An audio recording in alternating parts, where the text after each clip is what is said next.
How are you? Good, thank you. And you? Very well. Good. We're just waiting on another school to just connect and we'll be ready to go. Killinearan, can you hear us? Yeah, we can hear you perfectly. Thank you. Great. And Mr. O'Shea, can you hear us? Yes, we can hear you perfectly. Brilliant. So welcome all of you to our Bealtaine Living Earth Festival. We're delighted to have you with us here this morning. We're going to be talking all things wildlife on the seashore, and we're looking at seashells in this session. So we're delighted to be joined by Anna from the Atlantic Aquarium in Galway. Thank you so much, Anna, for being with us this morning. So Anna is going to answer your questions at the end of the video we're going to show. So if you have any questions, get thinking about them, get writing them down, and we'll maybe let some of the students there in the class come up and ask their questions to Anna, or teachers can feel free to pop them into the chat box, and we'll put them to Anna then at the end. Is that okay? So I'm going to just get ready now to share my video with you all, and I'll talk to you in a few minutes.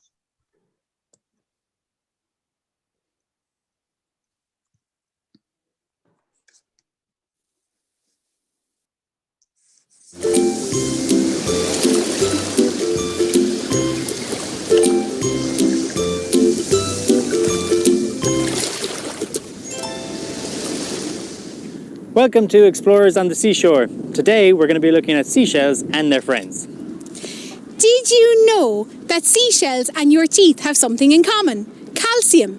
The enamel that's in your teeth is made up of a mineral called calcium phosphate in a crystalline structure. But the calcium that's in seashells is called calcium carbonate. Wow, so teeth and seashells are more complex than I would have thought. Shall we head to the beach? But where should we go? Well, we're actually in the intertidal zone at the moment. That zone is actually divided into three smaller sections. There's the upper shore, the middle shore, and the lower shore. Noreen, why don't you take the upper shore? Myself and Anna will head towards the rock pools in the middle and lower shore. What you will need to have handy while watching is a pen or pencil and your workbook. Don't forget to check out the Explorer's Safety and Conservation Code. These will help you stay safe on the seashore. See you guys!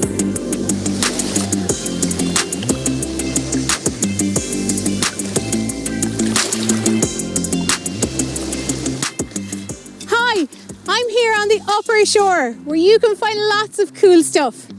Do you want to go exploring? Let's go!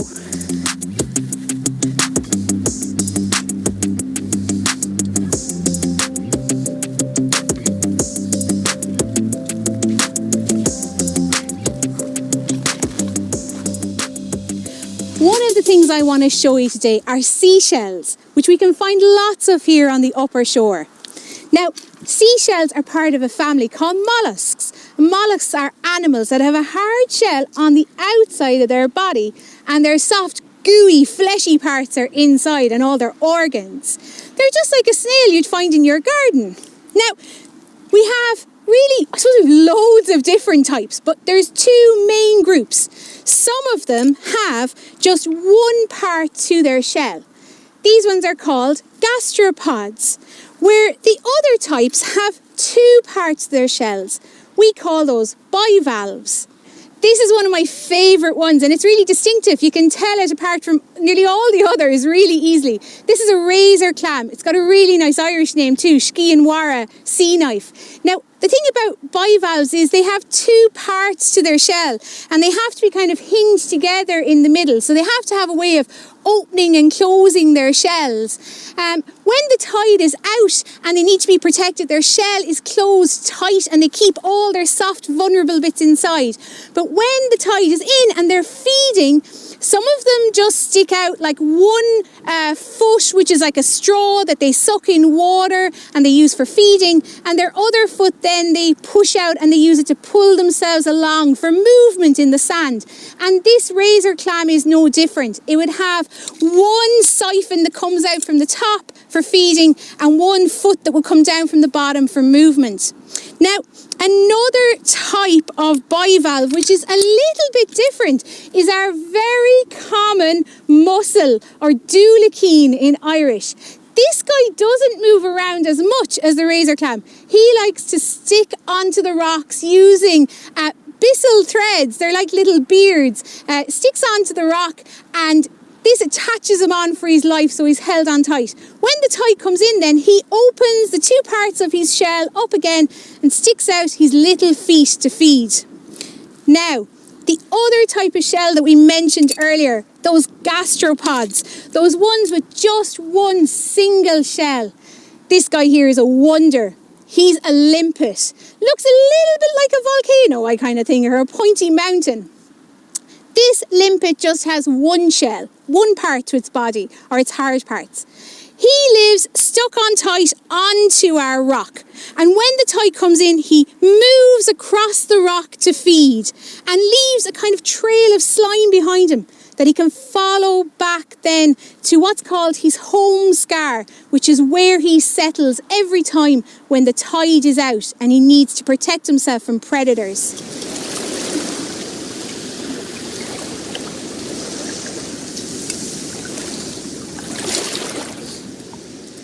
One of the things about visiting the shore is you never know what you might find, particularly after a storm or windy weather. This morning we have discovered some incredible goose barnacles, known in Irish as guaran. Now, these animals are generally found way out there, out at sea. They live attached onto pieces of flotsam and jetsam, things that are just floating in the water. These guys were living on a piece of wood, and they've been carried in by the tide now, and you can see them here washed up on the shore.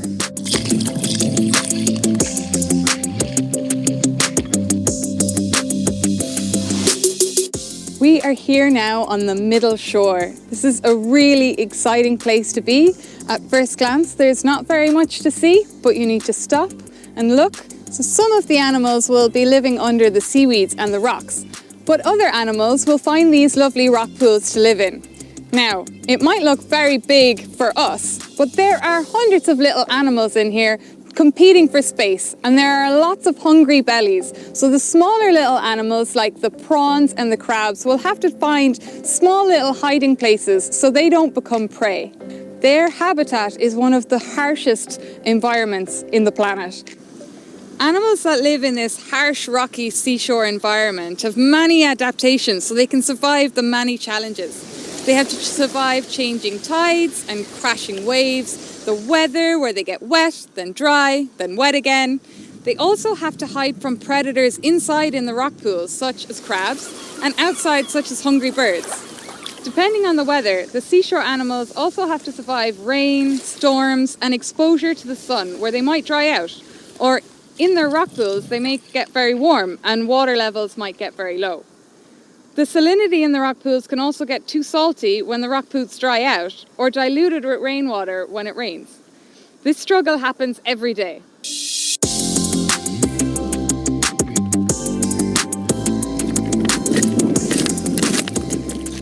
So one of my favourite seashells you can find at the beach is the periwinkle shell. There's lots of different species of periwinkle, and they come in all different shapes and sizes. So here we have two different species of periwinkle. We have our flat periwinkles here and our rough periwinkles. The Irish name for our flat periwinkle here is Foicha lahan, and the name for our rough periwinkle is Foicha garav. The flat periwinkle come in this lovely yellow colour, which is a really unusual colour for the seashore. You'd think animals would find them really easily, but they camouflage really well on this seaweed here, which is what they eat. Here I have two species of periwinkle. We have our flat periwinkle here. It will grow to about 1 centimetre, and it doesn't have a real spiral shape here. It's very flat. We have our rough periwinkle, which grows to 2 centimetres, and you can clearly see its lovely spiral shape here. The rough periwinkle colour can vary from oranges, reds, browns to blacks. It is more likely to be found on rocks and in crevices. And last but not least, we have the edible periwinkle, which is also known in Irish as gyrodon. The edible periwinkle is the largest and can grow up to 3 centimetres.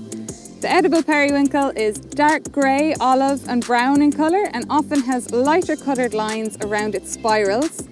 Its shell is spiral, cone-shaped shell with a fatter body than the flat and rough periwinkle, which means it's more fleshy. Both humans and crabs love to eat periwinkles. Here we have another type of sea snail called the top shell. It got its name from an old-fashioned children's toy called the spinning top. The thick or toothed top shell in Irish is Fuachan Wira Chuv. It is grey olive green with dark small purple or maroon coloured zigzags around its spiral. The thick top shell is more like a cone and has a more pointy top, and its spiral shell is wider or thicker at the bottom than the flat top shell. Its opening also has a little bump on it that looks like a small tooth. The flat or purple top shell, which is Fuachan Wira Corcra in Irish, is smaller, growing up to 2 centimetres. It has a flatter top, which is silvery and grey, and has stronger markings, which look like purple bands. Top shells are also herbivores and can be found under rocks grazing on seaweeds. So when we take a closer look at our periwinkle and our top shell, we can see the differences between them. We can see our operculums, which is like a trapdoor into the entrance of the seashell. So this little trapdoor helps them retain the moisture inside in their shell so they don't dry out. You can also see a difference between the top shell and the periwinkle, as the top shell has this lovely mother of pearl effect on the inside of the shell, and the periwinkle has a much darker inside. The gastropod seashells, including the sea snails, also have a siphon for breathing, tentacles and a head with a feeding tongue.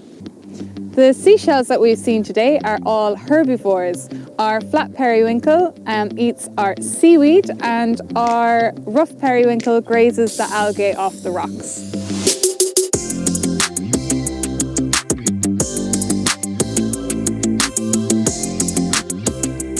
I'm here in the lower part of the intertidal zone. This is actually about as far out as the tide will get. Once the tide comes in, it'll cover this entire area of water. Sometimes that amount of water could actually get taller than I am here. Now, this area is teeming with life, and all we have to do is go looking under some rocks and seaweed in order to find it.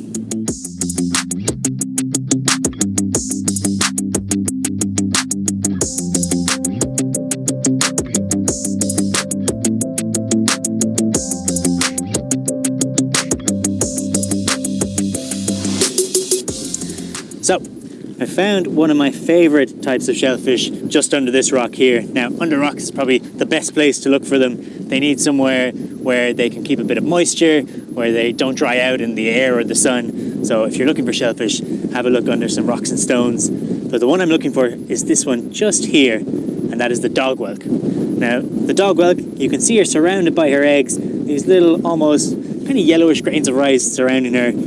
They're also pretty common around where you'll find dogwelks at this time of year as well. Now you can spot some limpets just surrounding her there as well. Now she looks fairly harmless, and she would be to us, but dogwelks are actually quite vicious predators in our seashore. And what they'll do is they'll find other shellfish and they will bore a hole through the shell into the animal and then drink them up.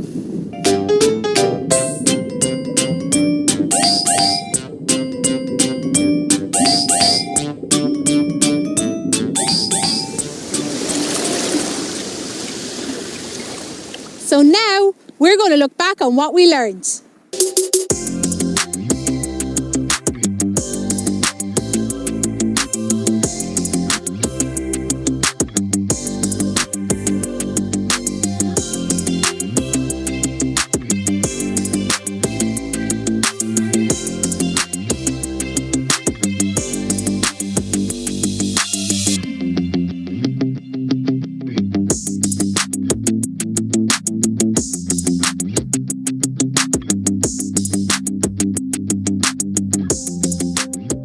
So today's activity could be drawing your seashells. If you're on the shore, you can make a picture with your shells, or if you're back in the classroom or at home, why not make a lovely collage to remember your visit to the shore?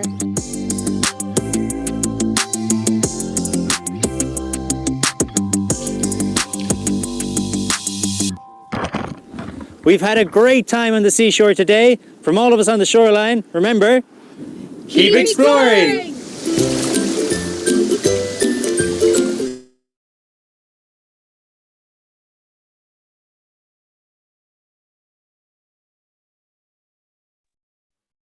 Okay, so that was our Exploring the Seashore video. I hope you all enjoyed that. So if you have any questions for Anna or about anything that was in the video or about any seashells that you've seen or you'd like to find maybe close to where you live or somewhere you go on holidays in the summer, if your teachers want to either unmute and ask the question or pop them in the chat, please do that, because we want to give you as much information as you'd like. Anna, I'd like to start though by asking you, what is your favorite seashell and why? That is a good question. One of my favorites is probably the dog whelk, as you heard Porrick talk about. The dog whelk, I've only got a tiny little wee one here. The dog whelk, I just love it because when we think of sea snails, we think of things that don't really move, they're really kind of harmless, but this guy is a predator and he has a really sharp mouth called the radula, and as Porrick said, he will sit on top of say a periwinkle shell, and he'll drill a hole using his radula into the periwinkle shell, and he has a really long rostrum that he'll stick into the periwinkle shell, and he'll squirt in some acid, and that will digest the periwinkle's meat, and then when he's done, he'll use the same nose that he'll slurp it back in. And so I just think that is a really cool thing that a seashell can do. And there are a number of predatory seashells, so it's not just the dog whelk. The necklace shell, this one here, it's more commonly found around the east coast, but he has a radula as well, and he does the same thing. It's pretty cool. So there's a question here from Killanera National School, and they're wondering, can you really hear the sea if you put a shell up to your ear? Yes, so you can actually. So these are our common whelk shells that you often hear, that if you put your ear into it, you can hear the sea. Now, unfortunately, it's not actually the beach that you're hearing. It's just the air that's going into the shell, and it's going around the little spirals, and it's coming back at you. And it sounds exactly like the ocean. So you can actually, so next time you find a shell like this, it doesn't have to be this big, pop it up to your ear and you will hear what sounds like the ocean. So that's really a really good fact for you there. That's very cool. I like that. I like being able to hear the ocean in a shell. Yeah, it's very relaxing. Yeah. How long do a lot of these like seashell creatures, they're very small, how long do they live for? Yeah, so they wouldn't have a very long lifespan, although some of them, like the common whelk, they could probably live for maybe 5 to 10 years again. The smaller ones probably much less. They grow much quicker than, say, you or I, so they'll kind of reach maturity in a year or two. But that generally does mean that it has a lower lifespan. And unfortunately for our seashells, they are probably close to the bottom of the food chain. So although the dog whelk is quite fierce and he's a predator himself, he is very open to predation from seabirds and things like that. So it's very important when we go down to the beach, and if we're turning over rocks and we see the seashells on the underside of the rocks, to pop them back over again, because if we leave them exposed, the seabirds are just going to come along and eat them. And we also eat them ourselves as well, our edible periwinkles. We do like to eat those ourselves. Yeah, I've seen a couple of times on the beach shells, like I have a little clamshell here, but they sometimes have, little holes. Would that be from a bird eating it, or what makes that hole? That would generally be the hole from your predatory sea snail. You'd often see the holes will get bigger as they erode, but yeah, they when they start off, that's the hole from your dog whelk. So that's probably been preyed upon by a predatory sea snail.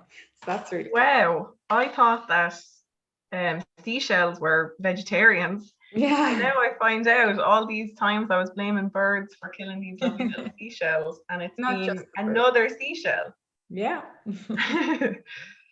I know you said the periwinkle types, the smaller shells, they don't live for very long. So when we find shells washed up on the upper seashore that are empty, that don't have anything living inside them, is that because the creature has died, or do they move shells? They don't move, and I see in the chat it says, do mollusks shed their shells? And they don't actually. So once they have their one shell, that's their only shell. You will find a lot of them washed up on the beach because crabs eat them, birds, as you say, eat them. The birds are quite handy at pecking them out, so they wouldn't actually break their shells all the time. So you do find the full ones. So they are on the kind of bottom rung. So they have only one shell. Other animals use their shells, like your hermit crab will use your periwinkle shell all the way up to your common whelk shell. Once they're discarded, and if they find a common whelk shell, they'll make that their home. But the seashells only have the one shell to live in, and it would generally be either eaten or it would have died. But generally, they're eaten, unfortunately. Oh. But there's a lot of them on the seashore, so they're not really. They're more of threat kind of from us taking them from the seashore than they are from animals kind of eating them, I think. Yeah. Would any of the classes that are on with us like to put any questions either into the chat, or if your teacher wants to unmute and ask questions there? Oh, the question here, what's the rarest type of shell? Yes, so it depends on the beach that you're on, really. I only ever found these guys when I went to the east side of the country. You don't really find them here, whereas we'd have shells here that you won't find on the other side. It just depends on the beach. I did Google this, and there is a rare shell called the Conus gloriamarus. It doesn't really have a common name, but it kind of looks a little bit like this. It's not this, and it looks a little bit like this. And apparently that is the most rare seashell. Apparently, we don't have them in Ireland though. So. Oh, there's a shell I live down at Hookhead, and I'm always trying to find these little shells. We call them nunny shells here, but they have little ridges. Oh, is it? They have little ridges on them, and they're really tiny, so they're really hard to find. So I think that is the rarest type of shell. Yes. I can never find it without glasses on. Yeah. Shell cannot put food, they eat shells at the same time. That is a good question. So it depends. So a dog whelk will 100% sit on another dog whelk and eat it, no problem, because he can do that. But your periwinkle shells, they are grazers. So not all shells, not all sea snails have that radula, and they eat algae, and so seaweeds, and the things that are growing on the rocks. So they wouldn't really be able to eat. They don't really have teeth that much, so not sharp teeth anyway, so they wouldn't be able to eat one another. So the ones that eat the algae, they wouldn't really eat each other, but the predatory ones definitely would. The biggest shell is the giant clam.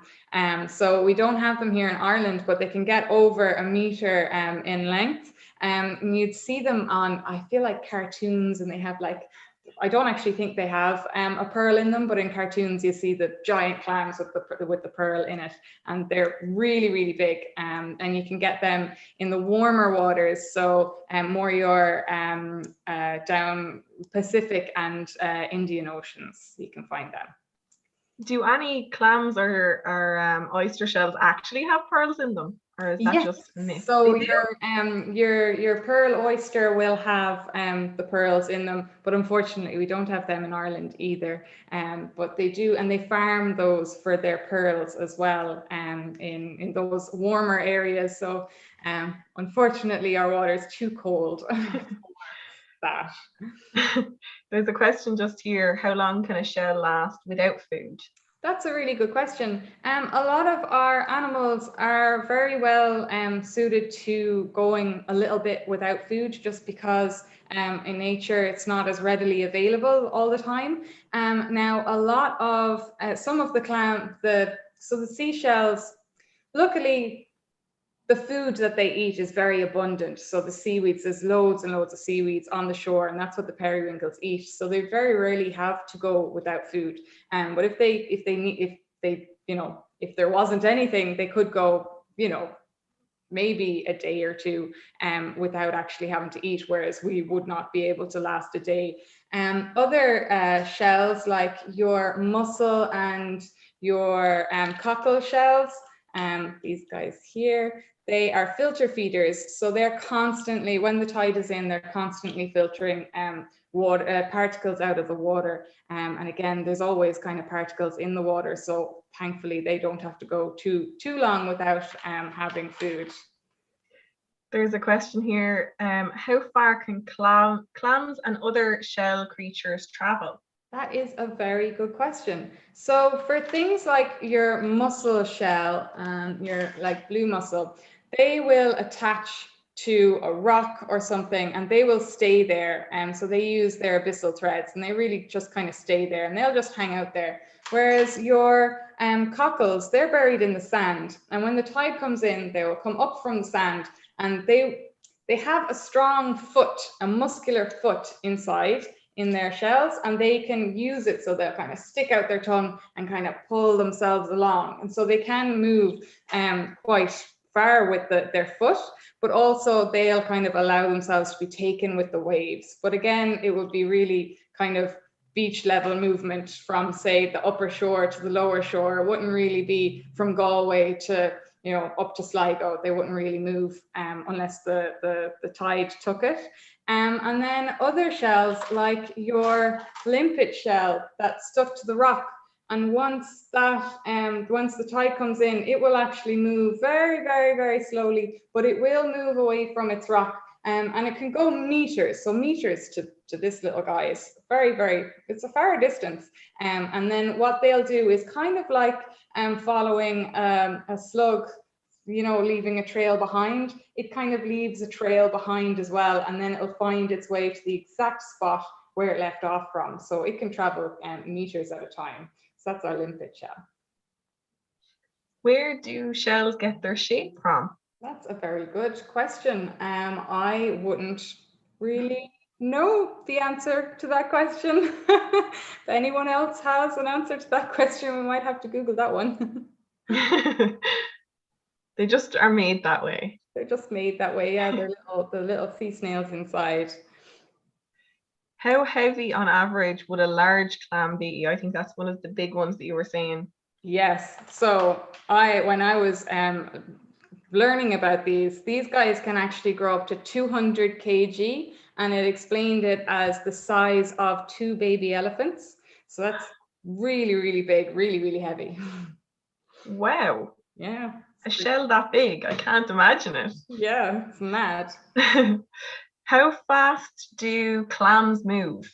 How fast? Not very fast at all. So they'll move their foot quite slowly, but slow and steady wins the race with these guys. So they kind of move about the same as your snail, your garden snail or your slug would move. And they're a lot of the, yeah, that's. So not very fast. Yeah, so not very fast at all. Not very fast. Can they get out of danger?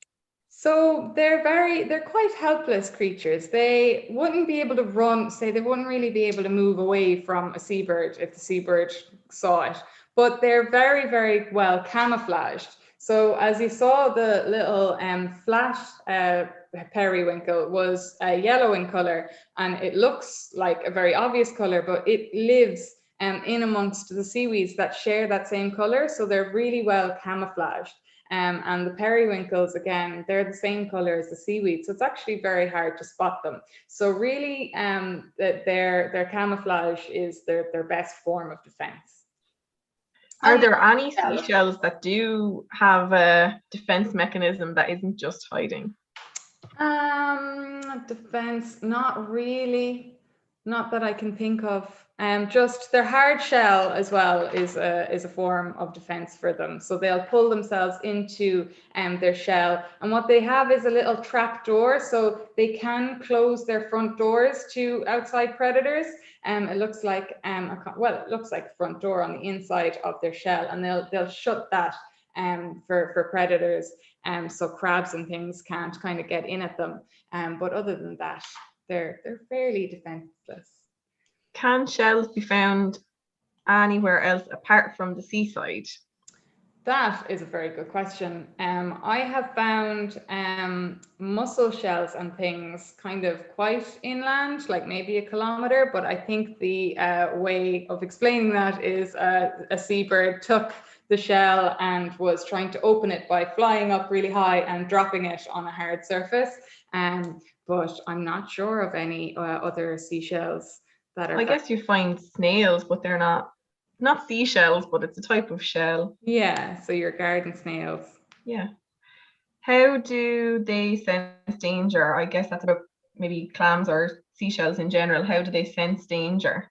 Yeah, so Can I they? suppose they detect the movement. I suppose if there's any movement around them, they'll kind of like if you're walking around a rock pools, and also the light as well. So if you're walking in a rock pool and you see a sea snail and your shadow kind of goes kind of onto it, it will pull itself in. So it'll use the kind of light and maybe detect the movement as well. That's how they're. And what are pearls made from? So pearls are made inside the oysters, but they start off as a tiny speck or particle of, well, they say dirt, but a grain of, say, sand, and then the oyster builds the layers of kind of the pearlescent material on top of it. So it starts off as a tiny little grain of, say, sand or mud or something like that. So that's how the oyster will actually make the pearls. So. Wow, so it starts off as just a little tiny grain of sand or something and it grows. And then it's worth. Would bull sharks eat clams? If bull sharks have teeth, I'd say they would. Yeah, a lot of sharks would like to eat to eat things like that. Yeah, so some sharks have crushing jaws, so they'll eat clams and things like that. Do shells get parasites or diseases? If so, are there any common in Ireland? I'm sure they do. It's not my area of expertise, but I'm sure they do. Like anything, they probably can get parasites or diseases. Yeah, I'm sure there are. I just don't really know of any myself. Would we be able to even tell if a seashell was sick? We maybe wouldn't even know, No, I don't because think they're so. so mysterious in their shells. Yeah, like if they were maybe out and they were a different color, maybe that's a lot of for fish, for animals like fish, that when they're feeling poorly, you'll notice that the color will change, or they might have patches on their skin. So I guess it's the same as a sea snail. We just very rarely get to see a lovely sea snail out, kind of. Yeah, out and about. Yeah. Are dog whelks carnivores or omnivores? Think they are carnivores, so they eat the flesh. Yeah, I don't think they graze on. I could be wrong. You'll have to Google that one and see and prove me wrong. But I think they're the carnivores. They're not interested in seaweed. They just want the meat. Don't think. No, you generally don't see them.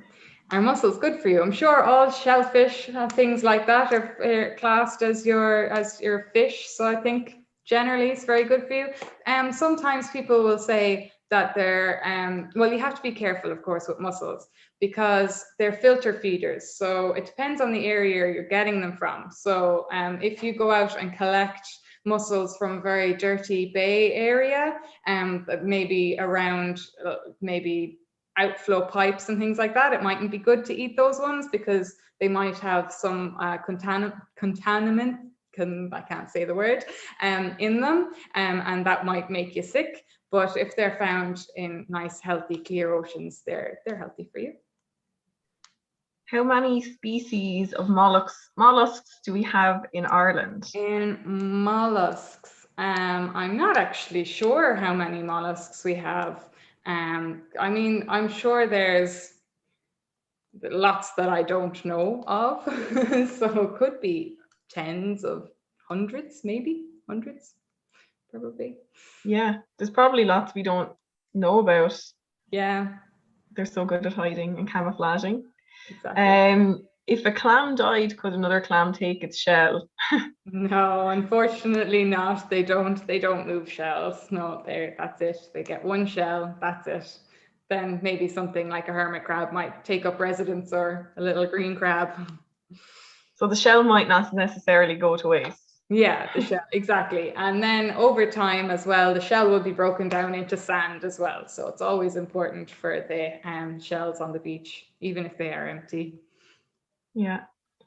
I was going to ask you as well, on a lot of the shells, you know, they have lines and ridges. Is there any rhyme or reason to how many lines they have or how close together? There's nothing, no. There is there's a number, that magic number that I just can't remember what the number was called, and it kind of determines the lines and the spirals. So it's like an exact kind of equation. So every Oh, wow. shell will be every sort of shell has the same that number. Same that number. Wow. on the spiral. So there is a rhyme or reason to it. For each individual shell. How much food do mollusks eat every day? Oh, That's probably hard to quantify. That is very hard to quantify. Yeah, exactly. Because they're constant. So once they're underwater, they're eating all the time. So it's just in, out all the time. So they're just constantly eating. Now it would be, their siphon is very, very small to get the food into. So it wouldn't be, you know, like a big plate, you know, your big dinner plate the whole time, but they're just constantly eating. So it's very hard to quantify that one, I'd say. Is it easier to find seashells on the western or eastern seaboard of Ireland? That is a very good question. Now, I think it's probably about the same, but you're going to find different species. Like as I said about our necklace shell, I've never found them on the west coast of Ireland, yet they were littering the beaches over on the east coast. So it just depends. You'll find different shells in different beaches and different areas. So it's always different. Yeah. How common are clams? Well, clams, well, it depends on the type of clam. There's lots of different types of clam. A clam is anything with the two, well, actually not anything. Like your cockle is your clam and your surf clam. So they're quite common in Ireland. Like common enough for people to collect them, eat them regularly. But then again, your giant clam is quite rare now. The one that weighs 200 kg.